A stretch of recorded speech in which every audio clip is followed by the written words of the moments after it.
Yeah.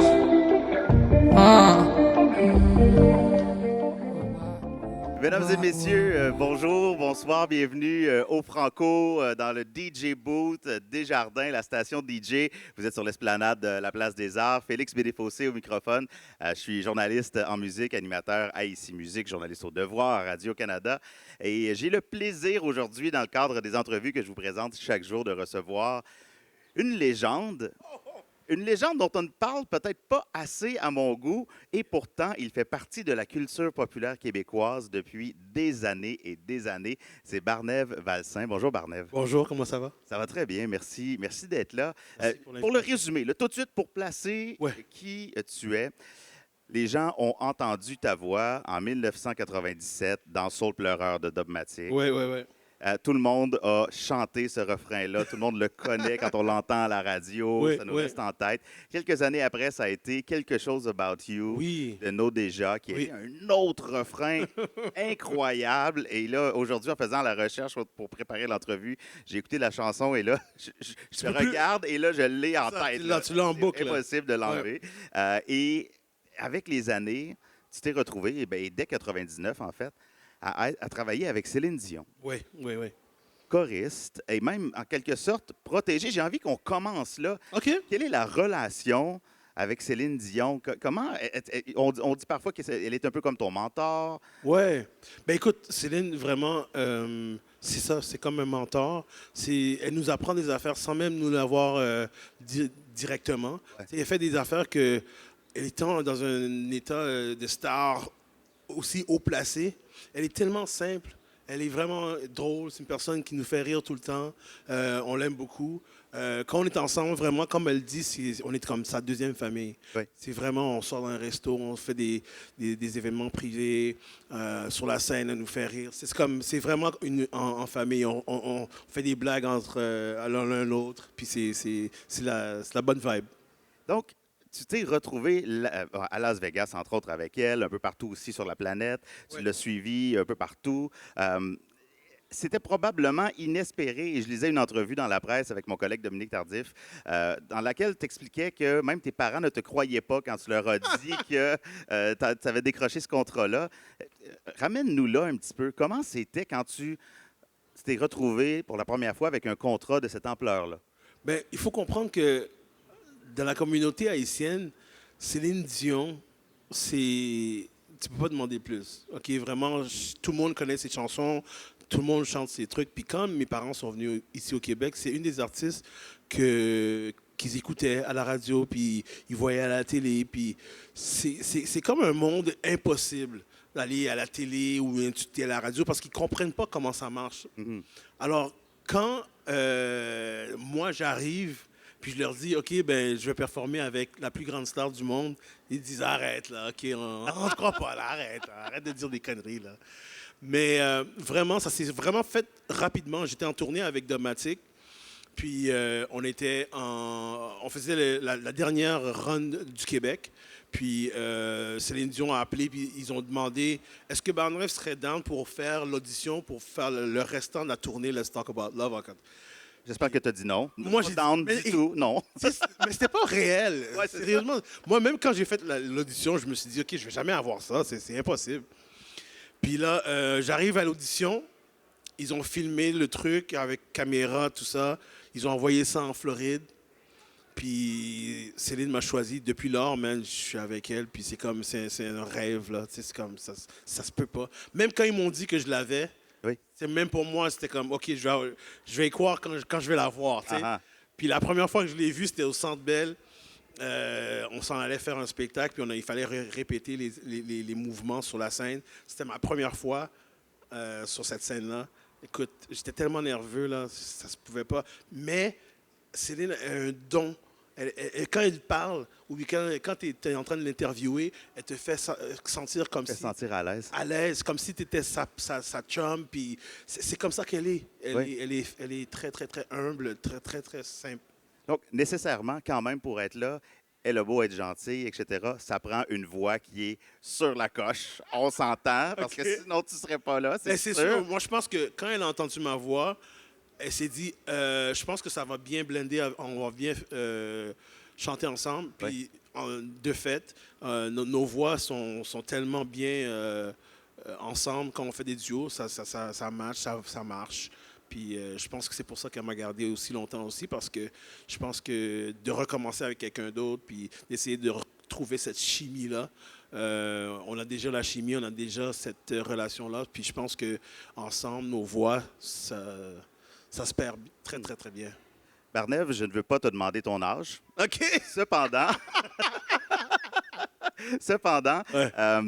on dit que la voix d'un homme arrive à maturité quand même assez tard dans sa vie, donc à peu près dans la quarantaine, etc. Et ça fait déjà nécessairement depuis 1997 qu'on te voit, donc on se doute que ça fait longtemps que tu travailles ta voix. Comment tu te sens justement là, avec toutes ces années-là? Où est rendue ta voix, là? Est-ce que tu te dis, OK, là, je me sens tellement en maîtrise, tellement bien, où tu te dis, OK, là, il faut que je fasse plus attention qu'avant, où on est là? Ben, c'est sûr que quand j'étais plus jeune, je prenais pas soin de ma voix. Je faisais pas attention. Ouais. Parce que tu es jeune, tu bois, tu es autour des gens qui fument avec tu sais, tes collègues qui fument, tout ça. Mais au fur et à mesure que tu travailles ta voix, c'est comme si c'est comme un muscle que tu travailles, Ouais. puis tu deviens de plus en plus à l'aise de faire des trucs que peut-être que tu n'avais jamais fait auparavant. Mais maintenant, c'est comme je protège ma voix souvent parce que je suis autour des gens qui fument, qui boivent, puis tout ça. Mais moi, je prends soin de ma voix. Oui. Ouais, c'est pas parce que je sens que ça s'affaiblit, mais juste pour garder la même puissance, le même caractéristique de ma voix quand j'étais plus jeune. De fait, je chante Soul Pleureur sur le show de R&B avec Corneille demain. Ouais. Puis ils m'ont demandé, est-ce que tu veux la baisser ou bien tu veux la... Non, je dis non, tu peux la mettre. Un octave plus Ouais, bas, ouais, peut-être, exactement. là, ouais. J'ai dit non, tu peux le laisser pareil. Puis je chante le même registre que je chantais quand j'avais 17 ans. Ah, wow! So, Donc, même les non, après, là, tu peux les monter, Ah là, aller ouais, chercher. ouais. Ah ouais, So, OK. je pense que ma voix est restée pas mal la même. Puis je pense que c'est à cause des années, au fur et à mesure, tu sais, tu protèges ta voix, tu cries pas trop, tu bois du thé, Ouais. la même, les routines de chanteur. Là. Bon, je viens de te forcer à parler d'âge et je veux te ramener complètement en arrière, OK. à ton enfance. Oui. J'ai cru comprendre que tu as, sinon commencé, sinon eu de l'expérience dans le domaine du gospel. Ouais. Et Ben- parle-moi un petit peu de ça, justement. Comment c'est arrivé dans ta vie, ça? Ben, le gospel, c'est la fondation du R&B. Right. So, nous autres, à l'église, c'est du gospel qu'on chante parce que, tu sais, on chante à Dieu, puis c'est comme, il y a des arrangements vocaux, puis musicalement, ça s'appelle le gospel, puis comme, on essaie d'évoquer un esprit avec la musique et tout. So, j'ai commencé très jeune à l'église avec mes parents. Mes parents sont des chanteurs aussi. Aussi? Oui, OK. oui, mes parents sont des chanteurs, puis j'ai appris beaucoup de choses avec les chorales qu'on était dedans à l'église, comment faire des harmonies, faire des, tu sais, chanter correctement. Puis Ouais. je pense que c'est là ma fondation. C'est là que j'ai commencé très, très, très jeune.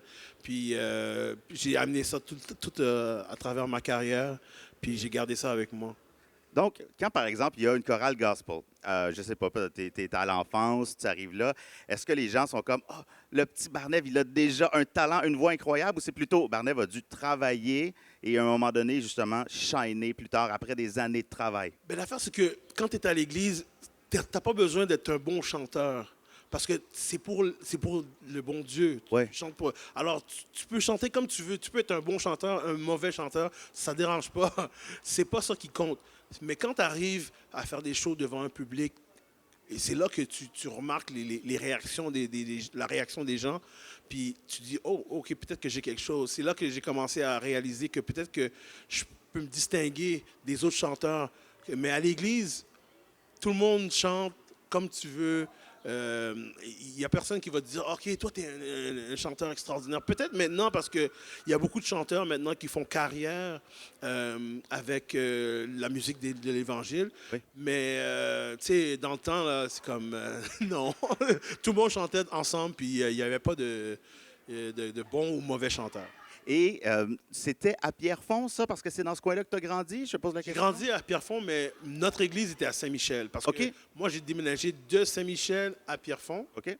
Puis on est toujours resté à la même église. Alors, on conduisait à chaque dimanche une trentaine de minutes pour aller à l'église. Bon, et j'ai lu que ton père avait une collection de disques Ouais, dans laquelle il y avait justement de grandes voix ouais, afro-américaines, ne serait-ce que Sam Cooke. Et quand j'ai Sam vu ce Cooke. nom-là, ouais, c'est une des plus grandes voix qui a ouais. aussi commencé dans le gospel.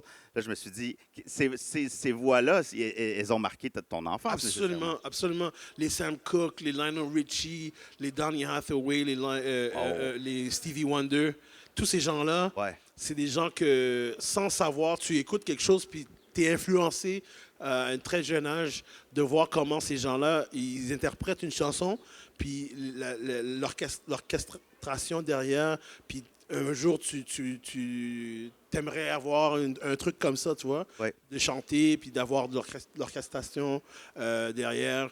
Puis je pense que avec tous ces vinyles-là que mon père collectionnait, parce que mon père, c'était pas juste du R&B, là, il collectionnait du gospel, il collectionnait de la pop, il collectionnait du reggae, Jimmy Cliff, des trucs comme ça, Wow, ouais. des vrais chanteurs. Mon père, c'était un amateur de voix. OK. Il aimait beaucoup les voix. Puis les Nana Mouskouri, il y avait une Le collection. spectre était très large. Donc. Ouais, exactement, exactement. OK. Et j'ai envie de te demander, c'est un peu difficile de demander des top 3 ou un artiste ou une chanson, mais en même temps, tu sais, s'il y a une chanson qui a marqué peut-être ta jeunesse ou ton adolescence, ou un chanteur, un artiste, une chanteuse, où tu t'es dit, ça là, wow, ça a changé ton processus, ça a changé ton parcours. Écoute, la chanson de Sam Cooke, I was born. C'est comme, juste la façon que ça commence, là, c'est hallucinant. Puis c'est comme, c'est une chanson que la première fois que je l'ai entendue, j'ai eu la chair de poule. Puis encore, tu l'écoutes encore maintenant, ça te donne la chair de poule encore, man. C'est pour les gens qui ne la connaissent pas nécessairement, c'est A Change is Gonna Change is Come. gonna come, yeah. C'est une chanson qui semble en même temps si simple dans son texte et qui pourtant arrive à une période où on est dans le mouvement des droits civiques afro-américains, Exactement. qui est très porteuse finalement d'un certain espoir, d'un Ouais. désespoir à l'origine, mais après ça, d'un espoir aussi. Un changement va venir et on l'espère. C'est- Donc, c'est porteur des pièces comme ça. Ces chanteurs-là, ils sont capables d'évoquer une certaine pain, c'est comme on dit ça en français. Une douleur. Ouais, de la douleur, de l'espoir, tu sais, des trucs. Ils sont capables d'évoquer ce sentiment-là Oui. tellement facilement. C'est vraiment quelque chose que moi j'essaie d'imiter. Tu sais, quand je chante, je veux que les gens y croient. Puis je pense que c'est ce qui est arrivé avec Soul Pleureur, parce que la tune Soul Pleureur, c'est une chanson on avait perdu chacun quelqu'un de notre vie. Ah, OK. Puis on a voulu parler de ça, de la violence, des gangs, tout ça, puis comme qu'est-ce qui se passait dans ce temps-là. Puis on avait tous perdu quelqu'un de proche, puis on s'est dit, ben on va faire une chanson pour ça. Puis c'est pour ça que je dis, why it doesn't have to be this way. Tu sais, c'est comme, pourquoi c'est toujours les bonnes personnes, les meilleures personnes qui s'en vont en premier. Tu sais? Ouais, ouais. Puis c'est ça qu'on a voulu. Puis je pense que j'ai été chercher beaucoup d'émotions pour cette chanson-là. Puis je pense que c'est pour ça que les gens, ils se retrouvent dans cette chanson-là. Ah, vraiment, parce qu'on Ouais. la sent, l'émotion, autant dans les textes Ouais. de Dissol et de OTMC, Exactement. et le beat de DJ Choice. On Choice. s'entend, là, je veux Ouais. dire, c'est du génie, là. Ouais, ouais, ouais. Donc, tout ça, tu sais, les quatre rassemblés ensemble, ça a donné vraiment une chanson qui a marqué l'histoire, Ouais. qui fait partie maintenant donc, de la culture populaire, de l'imaginaire collectif québécois. Et là, moi, ce que je veux, c'est que ça continue, que Barnett Oui. continue de marquer justement la Écoute, culture populaire québécoise. Tu as je vais lancé un essayer. nouvel album. Oui. Bon. Mon nouvel album, Qui je suis. Oui, voilà. Et là, là-dessus, là, tu explores justement, tu te promènes. Il y a de la pop, il y a des éléments plus soul, des éléments plus funky. Finalement, dans une entrevue que je lisais, tu disais, je veux tenter de déterminer mon son à moi. Ouais. Ouais. Donc, c'est ça. Parle-moi de, c'est quoi ton son? Ben, tu sais, c'est la chose la plus compliquée pour un artiste. Oui. De se distinguer. Puis je pense que dans la période de COVID, on avait beaucoup de temps. Puis je me suis mis dans mon studio, puis je me suis dit, écoute, je vais essayer de trouver un son qui n'a pas l'air de d'autres artistes. quand tu l'écoutes, tu dis, OK, ça, c'est Barnève. Déjà, avec ma voix, les gens me Tu peux connaissent. reconnaître ton timbre. Exactement. So, je voulais musicalement avoir quelque chose qui dit, OK, lui, ça, c'est lui. Puis je pense qu'à un moment donné, j'ai commencé avec la chanson d'être dans le film. Oui. Puis ça a juste progressé un après l'autre. Je suis commencé à composer des tunes. Puis à un moment donné, j'ai montré ça à mon gérant, j'ai montré ça à mon partner. Puis les gens à la compagnie de disques, puis ils se sont dit, OK, ouais, t'as quelque chose là. Puis ça a commencé Mais comme là, ça. attends, c'est toi qui as composé aussi toutes les chansons? Oui! OK, je savais pas, parce que je me disais, c'est sûr qu'il est entouré d'une grande équipe de compositeurs, etc. À un moment donné, j'étais tellement entouré de bons musiciens, bons producteurs, que je composais pas. OK. Je disais, OK, que je vais aller voir les beatmakers, les compositeurs, puis on va faire un album. Ouais. Mais à chaque fois que je faisais quelque chose, c'est comme si la chanson était toujours bonne, mais il n'y avait pas de continuité. Quand j'allais voir d'autres personnes, c'était tout le monde toujours différent. On pouvait mettre les chansons dans différents albums. Ouais. Mais quand je me suis mis à composer dans mon studio, chez nous, j'ai réussi à faire quelque chose qui avait un suivi. Puis je pense qu'avec les collaborateurs que j'ai eus en écrivant, puis c'est là qu'on a commencé à voir qu'il y avait quelque chose, il y avait un album. Moi, je sais que maintenant, les albums, ça veut rien dire. Mais moi, je suis toujours un petit peu comme old school, comme mon père, Ouais. tu sais, qui collectionnait des vinyles. Moi, j'aime ça avoir un album complet. Puis tu peux l'écouter de A à Z, you know? Ah, ça, effectivement, c'est une expérience d'écoute qu'on offre à l'auditeur, à l'auditrice, à la personne qui décide, OK, là, je vais prendre le temps de l'écouter, cet album-là, de A à Z. Là, Exactement. tu sais, Et c'est des commentaires que je reçois souvent, que les gens ils disent « Ouais, j'écoute ton album en boucle. » Je dis « Ah, ben c'est bon, ça, c'est ça que j'aime. Et là, tu vas participer au spectacle Ambiance R&B ce Oui. samedi, 22 Oui. juin. Demain. On est, donc, avec nos déjà et avec Corneille, quand il a commencé, on a assisté à une certaine première vague de R&B en français au Québec, certains succès. Ça a été, en tout cas, je ne sais pas à quel point comment tu évalues le succès de nos déjà. Moi, ça s'est rendu à moi et j'ai adoré. Oui, oui. Et Corneille, ça a été aussi énorme. Oui. Donc, on a eu, et même Mélanie Renaud, on Exactement. peut le dire, là, qui nous a quittés d'ailleurs Rest au in cours de peace. l'année. Ouais. Rest in peace. Ça s'est éteint un peu. Et là, ça revient. Je pense qu'il y a une vague de R&B qui s'en vient. Parce que là, on commence à signer des artistes. Corneille aussi, je sais que lui, il est en train de signer des artistes. Puis je pense que le R&B, ça a toujours fait partie de la communauté hip-hop, mais ça n'a jamais vraiment eu sa place. Mais je pense que maintenant, avec les nouveaux artistes, je pense qu'ils commencent à faire... J'ai rencontré un gars tout à l'heure, Yellow Strap. Je ne sais pas si tu connais J'ai Yellow. entendu le nom, mais... Oh, man, c'est bon, là. OK. Mais c'est comme... C'est incroyable. Je pense C'est que... un chanteur R&B local? Local. OK. Puis je pense que il y a des vagues qui je pense qui va être permanent, je pense. Oui, ben c'est ça, parce que finalement, c'est un peu ça qu'on veut, c'est se dire, Ouais. bon, mais Barnève, est-ce qu'il peut être installé pour pouvoir vivre de ça avec, Ouais. au Québec, sans nécessairement compter sur Céline, là? Ouais, c'est ça. C'est ça l'affaire. Mais Et jusqu'à les date, autres aussi, là, justement, là, que c'est parce qu'il y a des gens, je pense à Charles Frank, que je recevais ici. Charles Frank, oui. Elle est belle, elle chante bien, Oui, elle a oui, des hits, là, tu sais, je veux dire, elle est prête, là, ces gens-là. prête. Sa sœur aussi, Naomi. Ouais.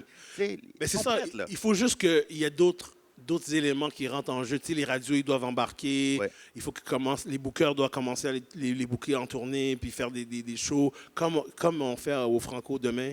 Tu sais, une série de chanteurs R&B québécois, locaux, qui vont se mettre ensemble pour faire un spectacle. Je pense qu'on en veut plus. Ben oui, C'est ça. absolument. Ouais, Moi, ouais. j'en veux énormément plus. Et bon, en anglais, oui, il y en a, puis c'est merveilleux. Parce que pour moi, il n'y a pas de différence justement entre le français et l'anglais. Mais on sait que pour la radio, Ouais. avec les quotas, le CRTC, c'est plus facile justement d'entendre en français. Mais et c'est c'est là rare. aussi où on cesse d'invisibiliser. Là. Ouais, mais c'est rare de t'entendre des chanteurs locaux jouer à la radio. On en a besoin beaucoup plus. Oui. Ouais. Ah ouais, vraiment. Donc, il y a ce spectacle-là qui va mettre tout ça en valeur. D'ailleurs, tu t'en vas dans quelques minutes Ouais. pour pouvoir pratiquer ça. Fait qu'on on a presque terminé l'entrevue. Ouais. Mais au travers de ça, j'ai envie juste de revenir un petit peu aux années 90. Oui. Et je me demande comment la rencontre s'est faite avec Dogmatic. Je me suis toujours demandé, parce que tu n'étais pas officiellement dans le groupe, tu es venu faire un featuring. C'est ça. Comment eux, est-ce qu'eux t'ont découvert? Toi, tu les as découverts? Comment? Écoute, tu fait ça? Moi, j'ai découvert Dogmatic dans la première... Ils ont fait la première partie de l'Alliance ethnique. Ouais. C'était un spectacle légendaire, ce spectacle-là. C'est là que je les ai découverts. Moi, je pensais qu'ils avaient déjà un album, tellement qu'ils étaient bons sur scène. On parle quoi de 95 ou quelque chose comme ça, dans ces eaux-là? Ouais, 96, je pense, ouais. OK. Puis là, moi, je me promenais dans les cégeps parce que dans ce temps-là, il y avait des barbecues qui se faisaient, des open mic qui se faisaient à Dawson, puis à Vanier, le cégep Saint-Laurent, puis tout ça. Il y avait tout le temps quelque chose. À chaque semaine, il y avait quelque chose qui se passait, une activité. Puis moi, j'ai pris le micro à un moment donné, puis j'ai commencé à chanter. Puis là, c'est là que Dissoul de Dogmatic, il m'a remarqué. Puis à un moment donné, on s'est rencontrés dans le métro Côte-Vertu. OK. Puis là, il m'a vu, Par hasard, comme ça, il me dit « Hey, j'ai une chanson, je pense que ça serait vraiment cool que tu fasses le refrain. Est-ce que tu serais down pour le faire? » J'ai dit « Ben ouais. » J'ai dit « Ouais, je viendrai dans ton studio. » Puis on est allé chez DJ Choice. Ouais, DJ Choice. Dans son sous-sol. Puis lui, il avait tous les équipements. Il y avait un studio dans son sous-sol. Puis il y avait la chanson Soul Pleureur. Puis là, il m'a dit le concept, c'est que, tu sais, on a tous perdu quelqu'un de proche qu'on aime. On aimerait ça faire une chanson pour ces gens-là. Ouais, rendre hommage. Puis là, je me suis assis. Ça a pris comme 15-20 minutes. J'ai écrit le truc. Puis le lendemain, on a été au studio Victor pour aller l'enregistrer. Ça s'est fait tellement vite. Le lendemain, on a été enregistrer la chanson, puis une semaine ou 2 semaines après, le vidéoclip, on a fait le vidéoclip, puis à cause du clip, man, ça a décroché. Ben oui, c'est ça, c'est complètement fou. Ouais. Et puis là, je pense qu'il me reste peut-être le temps pour te ramener à aujourd'hui Ouais. Et parler de... Bon, tu as participé à une émission de télé française, Zénith. Au Zénith, ben oui. C'est quoi? Le Zénith? Ouais. Ouais, c'est une émission où est-ce que les artistes, ils viennent performer une chanson qu'ils ont toujours voulu faire, de n'importe quel style, puis c'est à toi, c'est ton imagination. Tu viens là-bas, tu performes, puis il y a un système de pointage, puis à la fin, les gens à la maison, ils peuvent voter, puis tu performes, puis les gens, ils donnent un montant. Puis, dépendamment du montant que tu as, tu vas plus loin ou bien tu te fais éliminer. Ouais. So là, moi, au début, j'ai commencé vraiment fort. J'avais tellement de points que je suis allé aux demi-finales directement. Mais j'ai pas gagné, mais j'ai gagné dans un sens parce que qu'est-ce que je voulais faire, c'est de me réintroduire au public. Voilà. Mais leur dire que je suis de retour, je suis plus avec Céline Dion et que j'ai un album qui va sortir et je suis soliste, blablabla. Donc, et c'est là exactement où je voulais en venir. Donc, la France, c'est un marché potentiel pour toi. Ben, c'est sûr, là, on est en train de négocier un deal en France présentement. Puis l'album va sortir peut-être pour le début de l'année. Okay. On va voir. On va voir tout dépendamment du contrat de disque qu'ils vont nous offrir. Mais on est en train de négocier présentement. Et puis, il y a un certain DJ Manifest qui me dit peut-être qu'il y a quelque chose qui s'en vient aussi. On mijote quelque chose. Là. Moi, je pense que Manifest, il est tellement bon. Oui. J'aime tellement sa production. Tourner vers le soul aussi beaucoup. Oui, exactement. Ouais. Puis je pense que notre style ensemble, ça pourrait faire quelque chose de bien. Puis moi, je l'ai contacté tout de suite. Je lui ai dit, écoute, moi, j'aimerais ça faire quelque chose avec toi. Puis on est en train de travailler sur ça. Hein. Barnève Valsin, je vais te laisser donc aller à cette, Merci beaucoup. cette pratique là, que tu as pour le spectacle. Les gens sont invités. Donc, c'est samedi, ambiance R&B. Barnève Valsin qui va participer à ce grand spectacle qui va se donner dans le cadre des Franco. Merci beaucoup. Merci, Félix.